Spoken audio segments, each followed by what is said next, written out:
PJ here. Today I'm going to be showing you how to remove the door card so you can replace the speakers on a 2003 Mini 1. It's quite a straightforward procedure. You're not going to need any really specialist tools other than something like a TX30 driver for some of the big bolts that are holding the door card on. You could also do with a plastic leverage device such as Dojo tool. These are available off Amazon, eBay, normally about £1, and they're just ideal for levering plastic surfaces. Obviously you don't want to use a screwdriver, you make a dent on the plastic and make a mess of it. You don't want to do that. So plastic Dojo tool, nice bit of kit, always handy to have. First thing we're going to do on this is start by removing all three of the TX30s. 1, 2, 3. Okay, so with all three removed, you'll note that the end one near the edge of the door is a lot shorter, so I'll just pan around and show you the screws. The end one is shorter, so don't mix them up. Okay, we're then going to get our plastic leverage device, pop it down the edge. Got the sun on my camera there, can't see what I'm doing. There we go. Pop it down the edge and sort of pull, and you'll hear it go pop, sort of normally twice, 3 times. And then you can normally get your fingers behind it and pull a little bit more and work your way all the way around the edge with the plastic leverage device, popping as you go. They're all like little plastic clips that clip into the door shell. And don't worry, they do make quite a noise when they pop, like so. So it's all loose. The whole door card is now loose. Should be a couple more at the top here, and also a TX30 hiding behind here. So when you get to here, this point, you'll have popped your last plastic popper, come up to here and remove this little cover. It's normally on a little plastic clip, so if you get your leverage device, you should be able to just pop it out carefully. Might need both hands for this one, guys. So your little lens cover loosened on one edge. Be a bit careful with these because with age the plastic was a bit brittle and soft, so you've got to be a little bit careful with the plastic lugs there on the rear. Put that safely to one side, obviously don't want to lose that. Get your TX30 again, remove another short TX30 screw. Right, so put that to one side safely and carry on popping your panel off. When you've got the edge loose all the way to the top after removing your screw, if you come across to the other side with the door handle is, this bit actually, work it a little bit, there we go, comes off, you take that out of the way, put it safely to one side. Again, it's fragile plastic, so you don't want to leave that on there, move that out of the way, pop it to one side. The door card, as you can see, is loose, handle stays put, so does the speaker, and then normally it's a case of sort of pulling it forwards and lifting it over this little knobbly bit here. Sometimes put the window down, makes life a bit easier. With the window down, then you kind of shove the button down out of the way. We're going along now and just removing the final clips after we've given it a bit of a wiggle. There we go. Just watch you don't break that off. Like I say, you can shove it down out of the way, and that's your final clips off, door card off, and lift away. Pop that safely to one side. Now your clips obviously have stayed put in position. If they have lifted off with the whole thing when you were loosening it earlier, not to worry, you can soon push them back down again. Your speaker itself there, 13 centimetres, only held in with Phillips screws. You can take those out easily enough, all 4 of them. Okay, so with all 4 screws removed, you can remove the entire housing.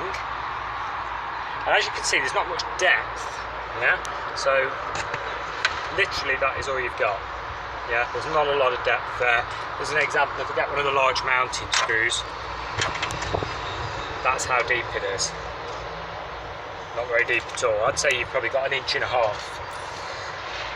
Now the connector pulls off the back, it's just spade terminals, and it's a very common problem with these minis. The weather seal wears at the top of the door, water pours in, especially if you live in our climate in England, it's always peeing it down with rain. So this is a boiling sunny hot day that we've got here, but it's actually still soaked in water. It's obviously got in and cracked all the speaker up, so hence the new ones. Now there's 2 ways of fitting new speakers. You can actually get proper plastic speaker adapters which line up and screw into these. These are normally sort of £15, £20. You can order them off Amazon or eBay, that type of place. And basically they mimic the surround to this speaker, okay? So they could screw in, but they will cost you an extra amount of money. Or you can do it the cheap way, which is what I'm going to show you how to do now. And that is basically where we cut the centre out of this speaker, which is all plastic, so it's pretty simple to do. And in there we will be fitting 13cm or 5.25 inch vibe speakers. Okay, nice little upgrade. And because they're in the original plastic surround, they will fit forward enough so that they don't clobber the window mechanism, yeah? So they'll sit nice and snug, just like the original ones would in a way. Hopefully last a few years before the water gets to them again and does exactly the same thing. If you want to prevent that from happening, if you're going to own the car for a very long time, you're going to need to replace this rubber seal on the top here, because it goes mouldy and basically it goes hard. Now, as you can see, we're running coax speakers. These speakers have got a tweeter in the middle as well as a woofer. So the tweeter up here is redundant and we'll be unplugging that. Obviously, if you want to run components, you're going to have to heat glue your new tweeter into this mount. This just pops out, just actually comes out today, just pop it out, but we're going to disconnect it all together. So, on with taking the speaker apart. First thing to do is make a little hole. You can only just shove your finger in because they're that rotten and crackered. They're only cardboard and they've got damp for many years. Go all the way around the edge, so you can literally go all the way around and fold the cone up out of the way. There we go, all the way around, scrunched it together, and now turn it over and cut through the plastic ribs. Now you can use a hacksaw blade if you want. I normally just use some snips. It's only plastic, so it's not a tough job, just around each individual one. Basically until the centre falls out.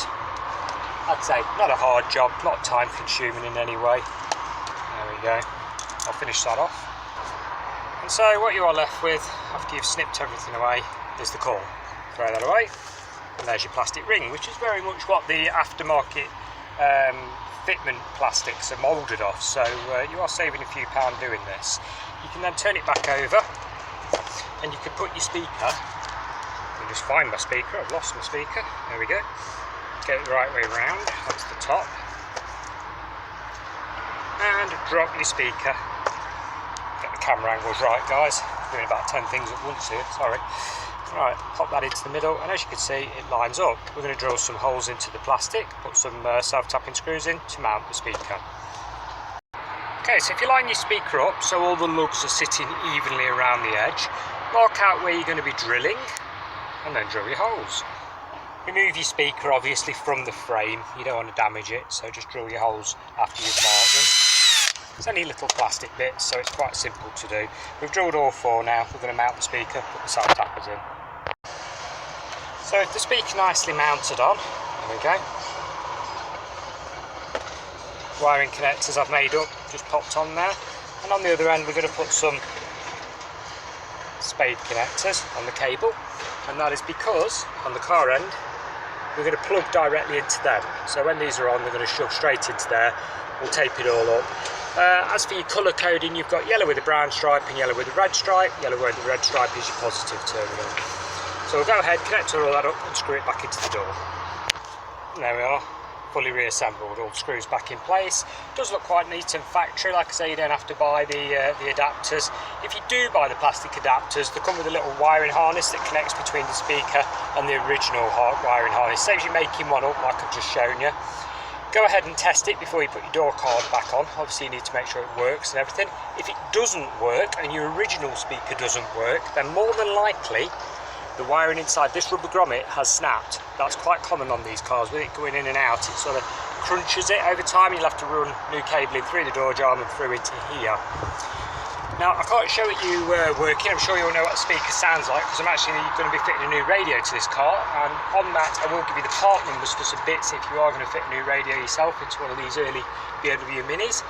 Wiring harness, you will need this connects to harness, which is CT20BM01.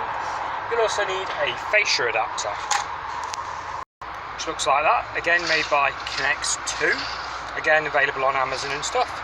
And part number is CT24BMW, well, BM03. Let me get that right, there you go. Nice close up for you. Okay. Obviously, putting the stereo in is a separate job. I've got another video on my channel showing how to fit a stereo in one of these cars and how to use these attachments. I'll link that in the comments section below. Obviously, to re-put your door card back on is pretty much the reverse of how you took it off, very straightforward. And for me guys, I am out of time. I've really got to crack on with this car, so if you've got any other questions, pop them in the comments below. Thank you very much for watching. Bye for now.